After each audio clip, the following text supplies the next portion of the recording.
Mark Zuckerberg just completely shocked the world today by the insane things that he just said about Trump. And since it's Mark Zuckerberg, you're probably thinking, oh, well, he probably said a lot of terrible things about Trump and all of that type of stuff, but nothing could be further from the truth. Mark Zuckerberg has actually confirmed that he is turning away from the far left ideology and from the woke insanity. And he has even had some very interesting phone calls with Trump over the past couple of weeks, to the point where he is now regretting and just full out admitting that he was wrong about the things that he has done in the past with Facebook and with Meta in regards to censoring conservative and Republican viewpoints. Even Trump talks about some of the things that has been going on between him and Mark Zuckerberg. So we're going to get into all the insanity here today. Let's go ahead and jump right into it. So Mark Zuckerberg called me. First of all, he called me a few times. He called me after the event and he said that was really amazing. It was very brave. And, and he actually announced he's not going to support a Democrat because he can't, because he respected me for what I did that day.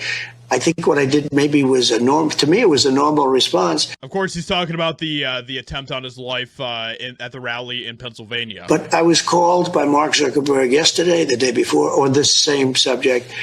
And he actually apologized. He said they made a mistake, et cetera, and they're correcting the mistake. So now we have Mark Zuckerberg actively calling Trump and apologizing to him personally for the things that he has done to him in the past. Now, I'm sure that you, like me, are probably thinking, oh, well, we should probably not trust Mark Zuckerberg, right? I don't think that he has earned that trust whatsoever. I would be willing to give him some respect if we can actually see the actions of what he is going to be doing with the future of Facebook, because he has done some very interesting things already as far as what he plans to do with the future of Facebook. But until we actually see his words put into action, I don't think that any of us should still trust him.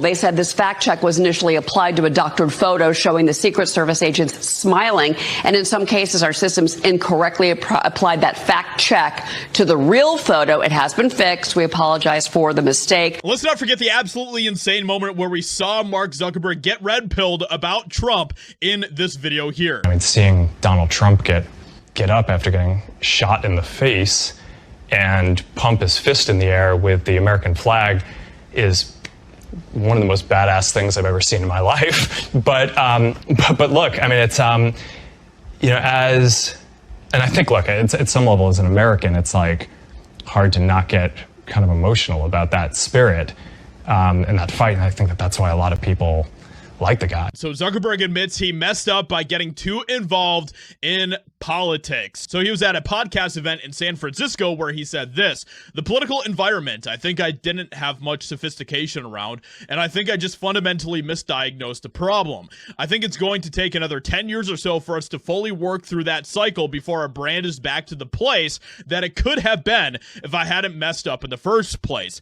And I wouldn't be surprised if he has seen what Elon Musk has done with X, and he realizes that he could do the same, that he doesn't have to bend the knee to the government and all that type of stuff, because he literally confirms that that is exactly what happened, that Biden and Kamala Harris forced him to do very sus shenanigans with Facebook during the 2020 election. So Mark Zuckerberg has spoken with Trump in recent weeks, is growing disillusioned with far left in an effort to seemingly reshape his public image after openly admitting that Facebook worked with the Biden administration to censor their political opponents, which is insane to think about.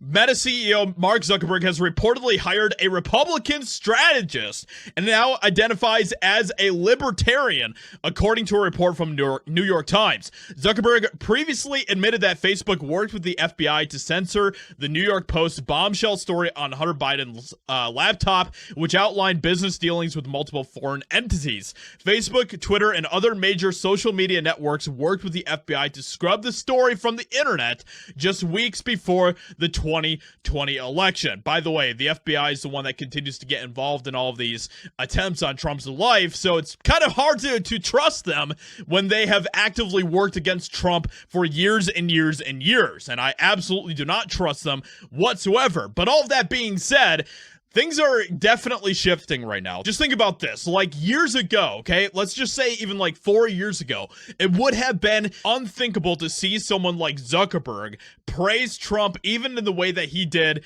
in this interview. You would not have seen that happen 4 years ago, but now we are at a point. There's such an interesting shift that is happening societally and culturally, where now we're even seeing people like Zuckerberg not only admit that he messed up when it comes to Trump in the past, but that Trump is actually a badass. So we're living in insane times, but let me know what you think about what Mark Zuckerberg says here. Do you trust Mark Zuckerberg? Do you not trust him? Let me know in the comments. Hope you guys enjoyed. Leave a like, subscribe, and I'll talk to you all in another video very soon.